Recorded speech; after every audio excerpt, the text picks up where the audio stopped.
fiid wanaagsan saaxiibayaal halkan waa City FM oo aad ka dhageysanaysaan 89 MHz jowhar iyo nawaaxigeeda online-ka baraha bulshada iyo bartaan internetka ku leenahay ee cityfmsomali.com.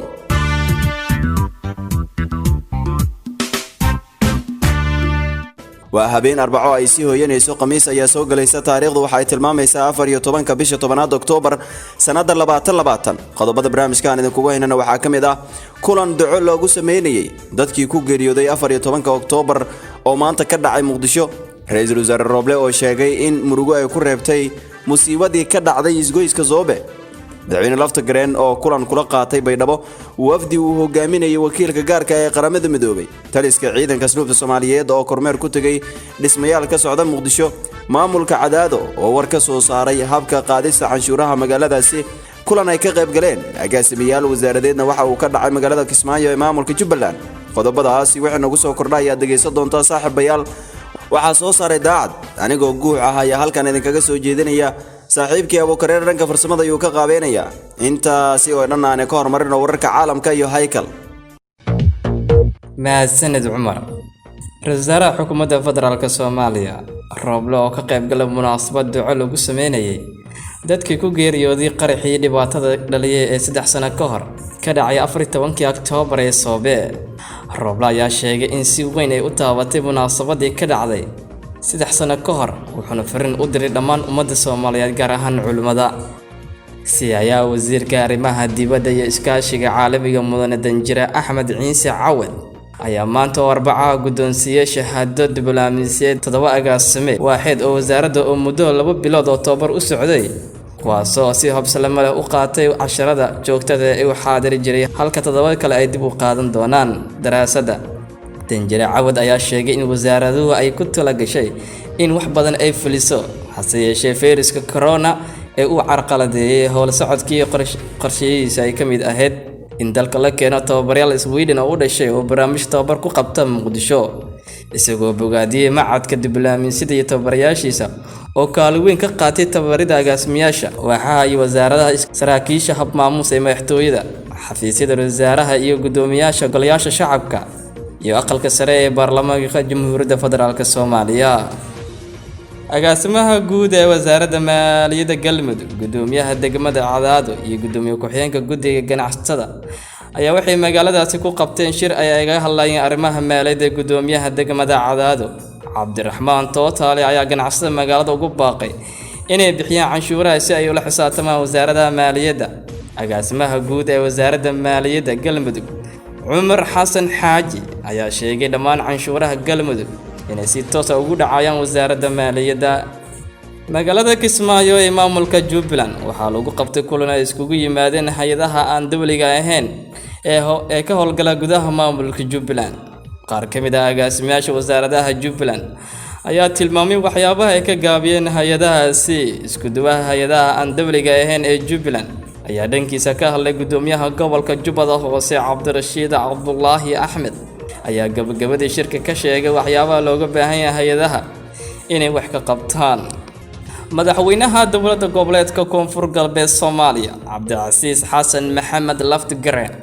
ayaa maanta xafiiskiisa ku qaabilay wafdi uu hogaaminayo wakiilka gaarka ee qaramada midoobay u qaabilsan arrimaha Soomaaliya James Sawan waxayna qayb ka ah wafdigan safiirada midowga Yurub midowga Afrika iyo safiirada IGAD ee Soomaaliya waxaana madaxtooyada Koonfur Galbeed Soomaaliya ay kulan kula qaateen madaxweynaha Koonfur Galbeed Soomaaliya Cabdicasiis Xasan Maxamed Laftigareen madaxweyne Laftigareen oo kulanka kadib warbaahinta la hadlay ayaa sheegay in kulankooda uu ahaa mid ay kaga hadlayeen arrimaha doorashooyinka iyo arrimo kale kormeerkan oo ahaa mid uu taliyaha ugu galay halka ay marayaan dhismayaal ka socda taliska guud sida ay uga howlgalaan ciidanka asluubta ee sugaya amniga xarunta ayaa warbixin kaga dhageystay qaar ka mid ah saraakiisha ciidanka asluubta General Mahad Cabdiraxmaan Aadan taliyaha ciidanka asluubta Soomaaliyeed oo la hadlay cutubyo ka tirsan ciidanka asluubta ayaa ku ammaanay ciidanka shaqada hayaan isagoo sidoo kale ku amray in la adkeeyo ammaanka xabsiyada si looga hortago fal dambiyeedka ka dhaca taliska ciidanka asluubta Soomaaliyeed ayaa wada hadlo dib u habeen iyo balaarin lagu sameeyo xabsiyada dalka wararka caalamka waa naga intaas aan dib ku rajiyo caawi Soomaali wariyayna guux aad baad u mahadsantahay Haykal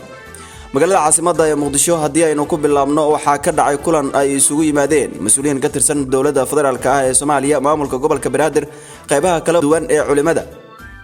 iyo qaar ka mid ah bulshada Soomaaliyeed waxaana uu ahaa kulan loogu duceynayay dadkii ku geeriyooday qaraxii 14 Oktoobar ee Kisoobe 17 amaba 2017 ka dhacay magaalada caasimadda ah ee Muqdisho. اللهم إنا نسألك الجنة ونعوذ بك من النار. اللهم زدنا ولا تنقصنا وأكرمنا ولا تهنا وأعطنا ولا تحرمنا وآثرنا ولا تؤثر علينا وأرضنا وارض عنا برحمتك يا أرحم الراحمين. اللهم إنا نسألك عيش السعداء وموت الشهداء والنجاة يوم المحشر والهداية من الضلال. اللهم ارزقنا بكل حرف من القرآن حلاوة وبكل كلمة كرامة وبكل آية سعادة وبكل سورة سلامة وبكل جزء جزاء وبالألف أمنا وإيمانا وبالباء بهاء وبركة وبالتاء توابا وتوفيقا وبالثاء ثروة وثوابا وبالجيم جاها وجلالا وبالحاء حلما وحكمة وبالخاء خيرا وخشوعا وبالدال دليلا ودولة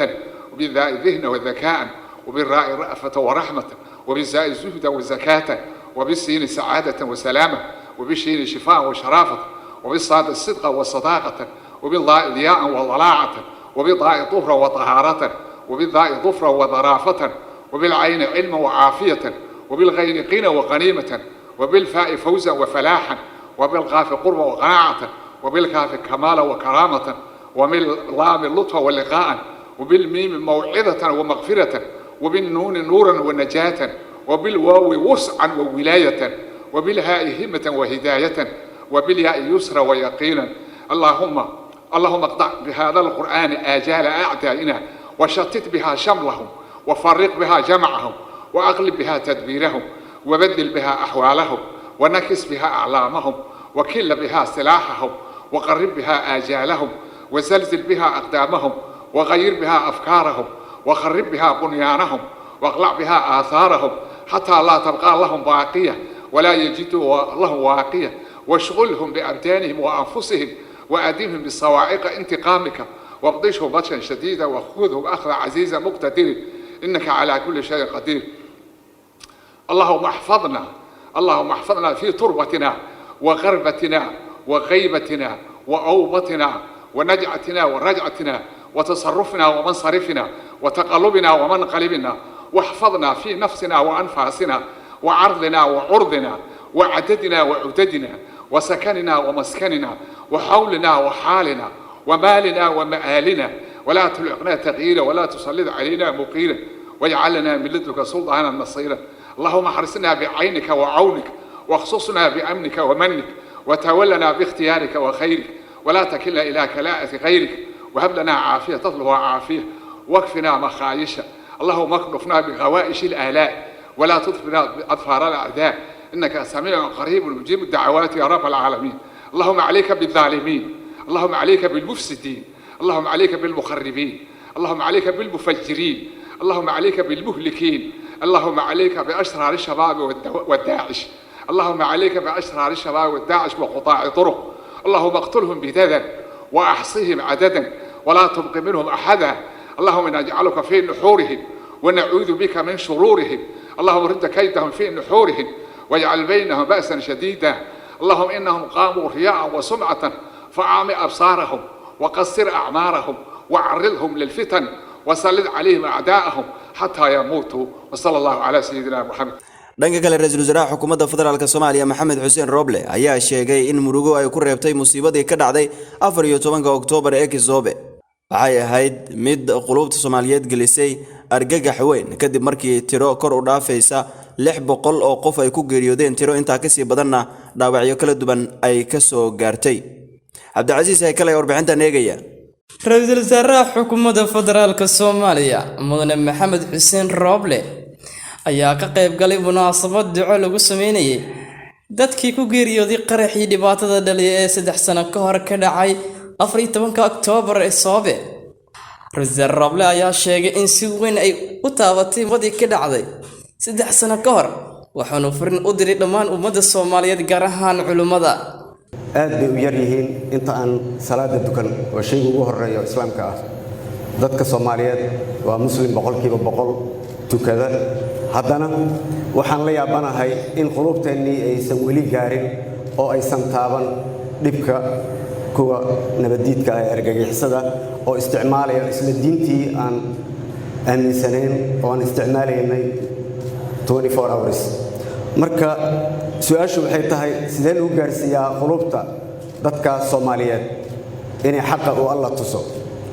haddaan waxay tusaale u soo qaato maalinta shilka dhacay ee dad fara badan ay ku dhinteen ninka qaraxa waday waa qof muslim ah oo Soomaali ayuu ahaa soo sheeganayay weliise waxaan nool oo ilaa hadda nool saan aaminsanahay kii u soo fududeeyay kii u soo farsameeyay iyo kii soo alifayba wali waa nool saan aaminsanahay welina way nagu dhex jiraan welina kama danqanayno hooyooyinka Soomaaliyeed waa ku carruur waayeen carruurtii Soomaaliyeed waa ku aabba waayeen maalintaas iyo maalmo kale oo la mid ah tiradaba ha yaraatay oo ka dhacay dalka oo dhan gaar ahaan magaalada Muqdisho halkan waxaan rabaa inaan culimada Soomaaliyeed fariin uga diro waa runtood diinta waa aabihii na soo gaarsiiyay culimadeena waa shuyuuqdeena Allah nagu anfaco ducadii weyneed oo soo jeediyay oo qalbigayga taabatay in badan oo idin kamid ah qalbigayga taabatay oo shiical dheer soo jeediyay horta Allah inagu anfaco culimada doorkooda ugu weyn waa run waxa loo baahan yahay inta badan maalmaha jimcada inta badan maalmaha muxaadarooyinka la qabo inay dadka waaniyaan inay dhalinyarada waaniyaan inay hooyooyinka waaniyaan ay tusaan macnaha diinta iyo diinta waxa ay farayso iyo waxa ay ka tusayso dhibka ay leedahay argagixisada oo ay ku hayaan shacabka waxa kale oo uu sheekha hadaaya taabtay waa run diintu waa diinteeni waa jecelnahay haddana madaaristeenu meelaha ay ku yaalaan waa wadooyinka dhexdeeda ay ku yaalaan iyadana inaan dib ugu noqono sababtoo ah cunugaas yaraanka markuu quraanka baranayo hadduu arko meesha uu ku baranayo inaysan munaasab ahayn diinta qalbigiisa kuma xoogaysanayso taas waa muhiim waay tan labaad oo aan rabo inaan halkan ka soo jeediyo waxa waaye culimadu ma dhahay way ka gaabiyeen laakiin xoogooda ha isugu geeyaan sida ay u tilmaami lahaayeen argagixisada oo ay xaqa uga sheegi lahaayeen oo waxay aaminsan yihiin uga sheegi lahaayeen ha adkeeyaan hana xoojiyaan taas ayaan culimada ka codsanayaa dhinaca dawladda haddaan u soo jeesto waa run wax kasta horta waxaa ka horeeyo in aan aaminsannahay dastuurkeena sharciga islaamiga ku dhisan inaan aaminsannahay in waxana hagaayo oo na toosinayo ay diinta tahay diintana xiriirka lagu hayo shacab gudihiisa waa wadaadada oo ah xariga isku xira annaga iyo bulshada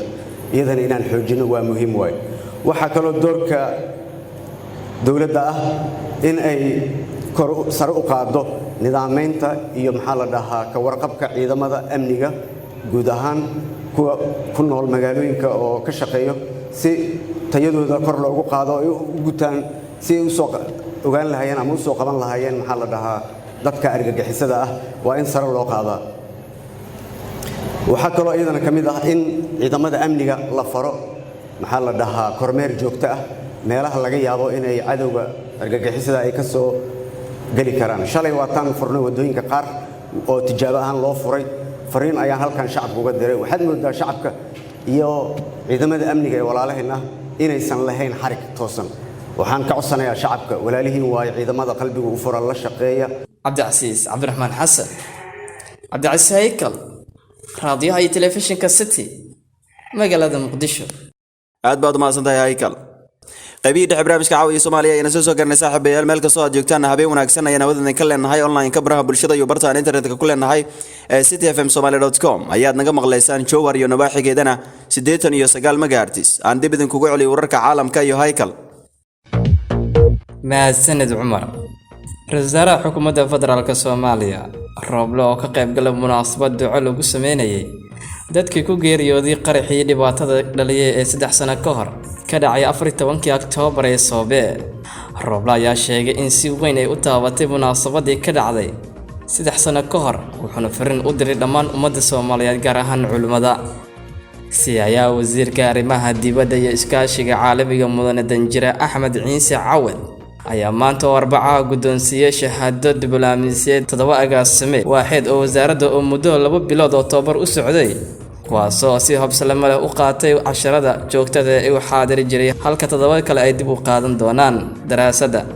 Danjire Cawad ayaa sheegay in wasaaraduhu ay ku talagashay in wax badan ay fuliso hase yeeshee fayraska corona ee uu carqaladeeyay howl socodkii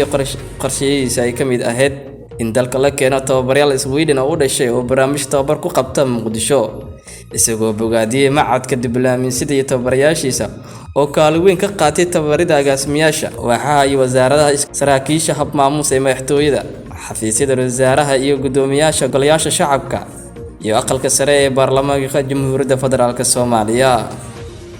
agaasimaha guud ee wasaaradda maaliyadda Galmudug gudoomiyaha degmada Cadaado iyo gudoomiye ku-xigeenka guddiga ganacsatada ayaa waxay magaaladaasi ku qabteen shir ay kaga hadlayeen arrimaha maaliyadda. gudoomiyaha degmada Cadaado Cabdiraxmaan Tootaale ayaa ganacsatada magaalada ugu baaqay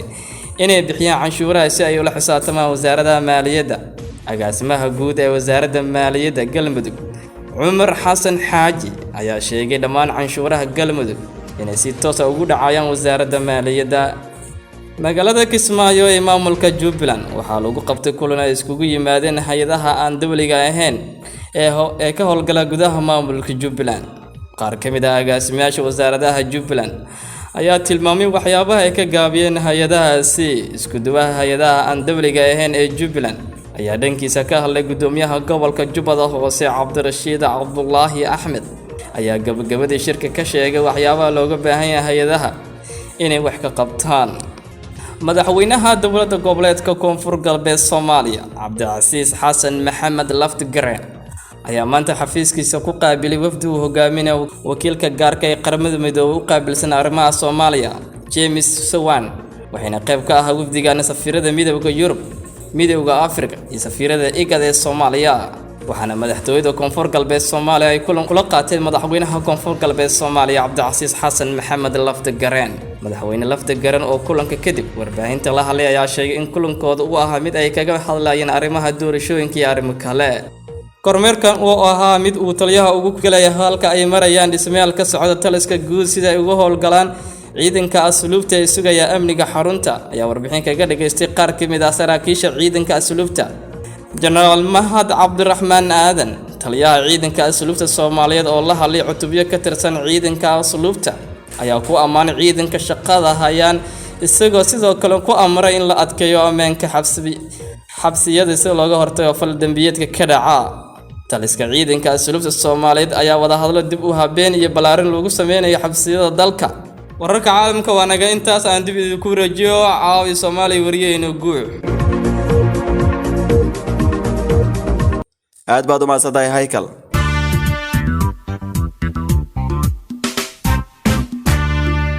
madaxweyne Laftigareen waxa uu magaalada Baydhabo kulan kula qaatay wafdi uu hogaaminayay James Swan wakiilka xogeyaha guud ee qaramada midoobay ee u qaabilsan arrimaha Soomaaliya. daacad ayaa warbixintan eegaya. madaxweynaha dowlad goboleedka Koonfur Galbeed Soomaaliya Cabdicasiis Xasan Maxamed Laftigareen ayaa maanta xafiiskiisa ku qaabilay wafdi uu hogaaminayo wakiilka gaarka ah ee qaramada midoobay u qaabilsan arrimaha Soomaaliya James Swan. madaxweyne Laftigareen oo kulanka kadib warbaahinta la hadlay ayaa sheegay in kulankooda uu ahaa mid ay kaga hadlayeen arrimaha doorashooyinka iyo arrimo kale. waxaan kaloo ka wada hadalnay arrimaha amniga iyo sugitaanka amniga doorashooyinka humanitarianka samafalka iyo COVID-19ka iyo sidii horey loogu socon lahaa arrimaha Soomaaliya. runtii shir aad muhiim u ahaa. waxaan uga mahadcelinaynaa mas'uuliyiintii wafdiga noo yimid isfahanka iyo guulaha aan ka gaarnay arrimihii ay u socdeen ee ugu horeysay arrimaha siyaasadda. waxaa kaloo qayb ka ahaa in aan ka wada hadalnay ka mid ahaa in dowladda federaalka iyo dowladaha xubnaha ka ah ay xiriir joogto iyo wada shaqayn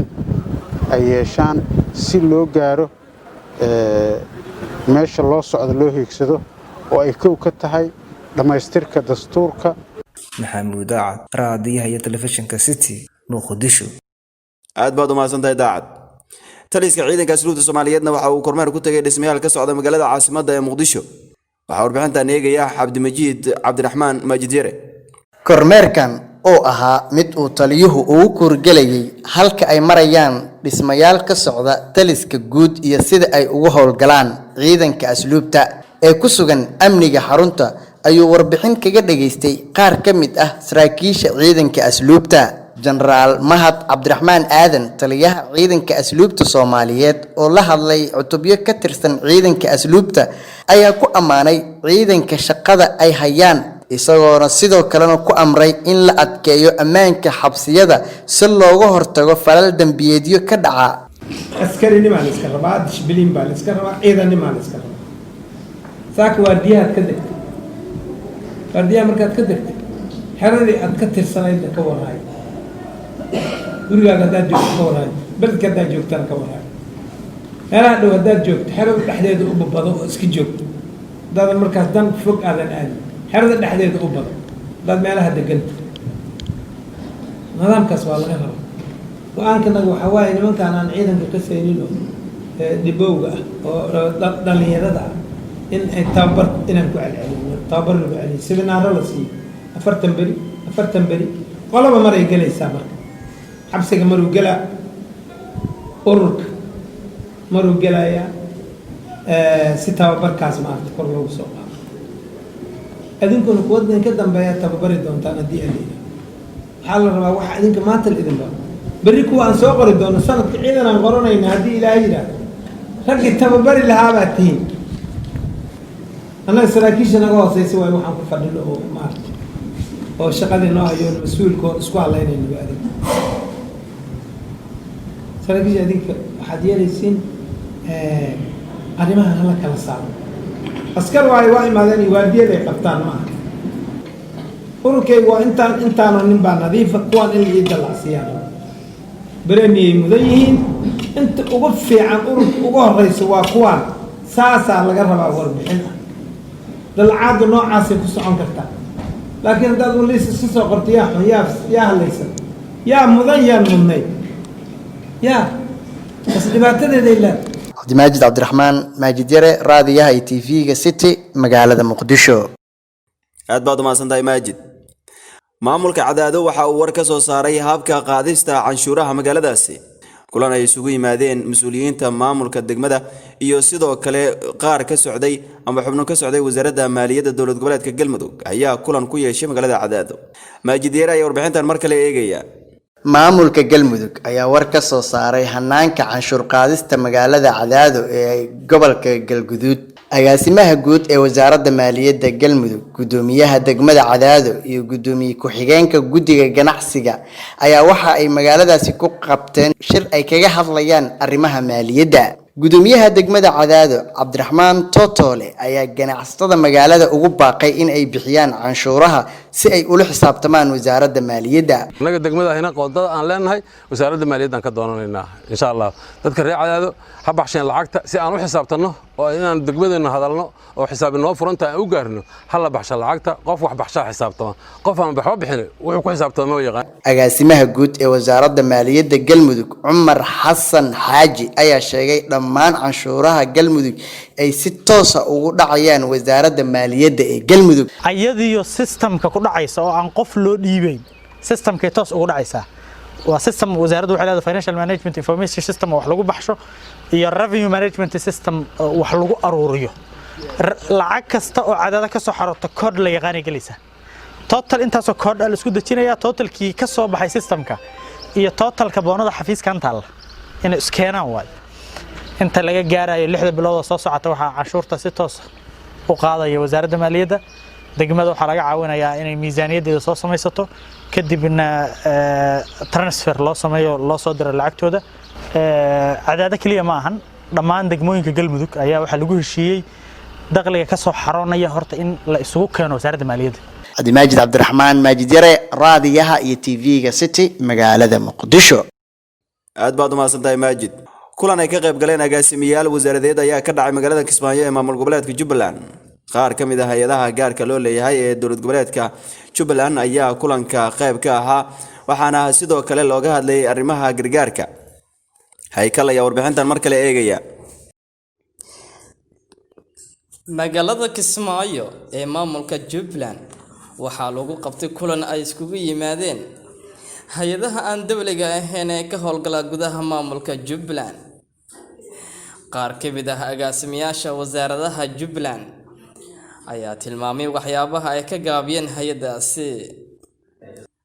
qaar ka mid ah agaasimayaasha wasaaradaha Jubbaland ayaa tilmaamay waxyaabaha ay ka gaabiyeen hay'adahaasi. anagoo dowlad goboleedka Jubbaland inaan halkan ku furno shir soconaya hal maalin haddii la yiraahdo shirkaas oo iskugu imaadeen hay'adaha nagala shaqeeya dowlad goboleedka Jubbaland. shirkan waxa weeye waa shir oo xog iswaraysi ah sanadkiiba mar baa la qabtaa oo maarta hay'adaha iyo dowladdu isku wareystaan xog waraysi oo sida loo wada shaqeyn lahaa iyo wixii loo baahan yahay in kor loo qaado. farxad weyn bay ii tahay inaan ka soo qayb galo kulankan sanadlaha ah oo la isugu imaado dowladda iyo hay'adaha wada shaqeeya sidii wax loo soco sidii loo wada tashan lahaa loona jihayn lahaa dalkan. saddex su'aal in la iska weydiiyaa muhiima mar walba intee laga imaaday intee la joogaa intee loo socdaa. isku duwaa hay'ada aan dawliga ahayn ee Jubbaland ayaa dhankiisa ka hadlay. shirkani waxa weeyaan ulajeedkiisa in fursad loo siiyo hay'adaha dawladda iyo hay'adaha aan dawliga ahayn ee kamidka Soomaaliya NGO Consortium say uga wada hadlaan sanadkaas wixii uu qabsoomay carqaladaha jira iyo waxa u baahan in laga wada hadlo oo dib loo fiiriyo saxidooda in la isaga yimaado. Soomaaliya NGO Consortium runtii memberska maanta aan halkaan isugu keenay ulajeedkayaga ugu weyn waxa weeyaan in la gaaro isfahan wada shaqeyn oo dawladda lala yeesho in la iska saxo waxyaalaha u baahan runtii in la saxo hadday tahay dhinaca NGO-yada iyo hadday tahay dhinaca dawladda. gudoomiyaha gobolka Jubbada Hoose Cabdirashiid Cabdullaahi Cabdi ayaa gabagabadii shirka ka sheegay waxyaabaha looga baahan yahay hay'adaha inay wax ka qabtaan. fursad qaali ah weeye runtii in maarta shirkan oo kale la isugu yimaado oo waxyaalihii soo dhacay sanadkii la soo dhaafay hadda sanadkan waxaa nooga dhiman 3 bilood baa nooga dhiman baan u maleyn haddii alla na gaarsiiyo iyo sanadka cusub ee la gudagalayo in la isla xisaabtamo la yiraahdo sanadka dhaweed maxaa soo dhacay maxaa challenge ah ama caqabado ah intii laga wada tashado in partnerska iyo dawladdu ay ka soo saaraan plan and strategy lagaga dhaqmayo deegaankaas ama state-kaas ama gobolkaas ama degmadaas. Cabdicasiis Haykal, raadiyaha iyo telefishinka City, magaalada Muqdisho. aad baad u mahadsantahay Haykal. qaybihii dambe ayaan isla soo garnay saaxiibayaal inta aynu soo gabagabeyn mar kale aan dib idinkugu celiyo wararka caalamka. mahadsanid Cumar. Rasaaraha xukuumadda federaalka Soomaaliya Roble oo ka qayb galay munaasabad duco lagu sameeyay dadkii ku geeriyooday qaraxii dhibaatada dhaliyay ee 3 sano ka hor ka dhacay 14 Oktoobar ee Soobe. Roble ayaa sheegay in si weyn ay u taabatay munaasabadii ka dhacday 3 sano ka hor wuxuuna fariin u diray dhammaan ummadda Soomaaliyeed gaar ahaan culimada. siyaaya wasiirka arrimaha dibadda iyo iskaashiga caalamiga mudane Danjire Axmed Ciise Cawad ayaa maanta Arbacaha guddoonsiiyay shahaado diblomaasiyadeed 7 agaasime waaxid oo wasaaradda oo muddo 2 bilood oo tababar u socday kuwaasoo si habsami leh u qaatay casharada joogtada ee uu xaadir jiray halka 7 kale ay dib u qaadan doonaan daraasadda. Danjire Cawad ayaa sheegay in wasaaraddu ay ku talagashay in wax badan ay fuliso hase yeeshee fayraska corona ee uu carqaladeeyay howl socodkii qorshayihiisa ay ka mid ahayd in dalka la keeno tababarayaal Sweden oo u dhashay oo barnaamij tababar ku qabta Muqdisho isagoo bogaadiyay macadka diblomaasiyadda iyo tababarayaashiisa oo kaalin weyn ka qaatay tababarida agaasimayaasha waxaa ay wasaaradaha saraakiisha hab maamuus ee madaxtooyada xafiisyada wasaaraha iyo gudoomiyaasha golayaasha shacabka iyo aqalka sare ee baarlamaanka Jamhuuriyadda Federaalka Soomaaliya.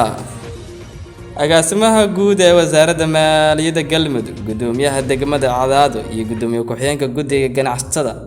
ayaa waxay magaaladaasi ku qabteen shir ay kaga hadlayeen arrimaha maaliyadda. gudoomiyaha degmada Cadaado Cabdiraxmaan Tootaale ayaa ganacsatada magaalada ugu baaqay inay bixiyaan canshuuraha si ay ula xisaabtamaan wasaaradda maaliyadda. agaasimaha guud ee wasaaradda maaliyadda Galmudug Cumar Xasan Xaaji ayaa sheegay dhammaan canshuuraha Galmudug inay si toos ah ugu dhacayaan wasaaradda maaliyadda. magaalada Kismaayo ee maamulka Jubbaland waxaa lagu qabtay kulan ay iskugu yimaadeen hay'adaha aan dawliga ahayn ee ka howlgala gudaha maamulka Jubbaland. qaar ka mid ah agaasimayaasha wasaaradaha Jubbaland ayaa tilmaamay waxyaabaha ay ka gaabiyeen hay'adahaasi. Isku duwaha hay'adaha aan dawliga ahayn ee Jubbaland ayaa dhankiisa ka hadlay gudoomiyaha gobolka Jubbada Hoose Cabdirashiid Cabdullaahi Axmed ayaa gabagabadii shirka ka sheegay waxyaabaha looga baahan yahay hay'adaha inay wax ka qabtaan. madaxweynaha dowladda goboleedka Koonfur Galbeed Soomaaliya Cabdicasiis Xasan Maxamed Laftigareen ayaa maanta xafiiskiisa ku qaabilay wafdi uu hogaaminayo wakiilka gaarka ee qaramada midoobay u qaabilsan arrimaha Soomaaliya James Sawan waxayna qayb ka ahaa wafdigan safiirada midowga Yurub, midowga Afrika iyo safiirada IGAD ee Soomaaliya. waxaana madaxtooyada Koonfur Galbeed Soomaaliya ay kulan kula qaateen madaxweynaha Koonfur Galbeed Soomaaliya Cabdicasiis Xasan Maxamed Laftigareen. madaxweyne Laftigareen oo kulanka kadib warbaahinta la hadlay ayaa sheegay in kulankooda uu ahaa mid ay kaga hadlayeen arrimaha doorashooyinka iyo arrimo kale. kormeerkan oo ahaa mid uu taliyaha ugu galay halka ay marayaan dhismayaal ka socda taliska guud sida ay uga howlgalaan ciidanka asluubta ee sugaya amniga xarunta ayaa warbixin kaga dhageystay qaar ka mid ah saraakiisha ciidanka asluubta. General Mahad Cabdiraxmaan Aadan taliyaha ciidanka asluubta Soomaaliyeed oo la hadlay cutubyo ka tirsan ciidanka asluubta ayaa ku ammaanay ciidanka shaqada hayaan isagoo sidoo kale ku amray in la adkeeyo ammaanka xabsiyada si looga hortago fal dambiyeedka ka dhaca. taliska ciidanka asluubta Soomaaliyeed ayaa wada hadlo dib u habeen iyo balaarin lagu sameeyo xabsiyada dalka. wararka caalamka waa naga intaas aan dib idinku rajiyo caawi Soomaaliya wariyayna guux. aad baad u mahadsantahay Haykal. gudaana waynaga intaas barnaamijkii uu soo saaray daacad anigoo guux ahna halkan idin kala socodsiinayay saaxiibkii Abu Koreer dhanka farsamada uu ka qaabeynayay. Haykalna wararka caalamka ee noo akhrinayay isudiyaha Muqdisho ayuu si toos ah kaga imaanayay saaxiibayaal. inta aan ku kulmi doono barnaamijkan kiisa xigana nabadgelyo.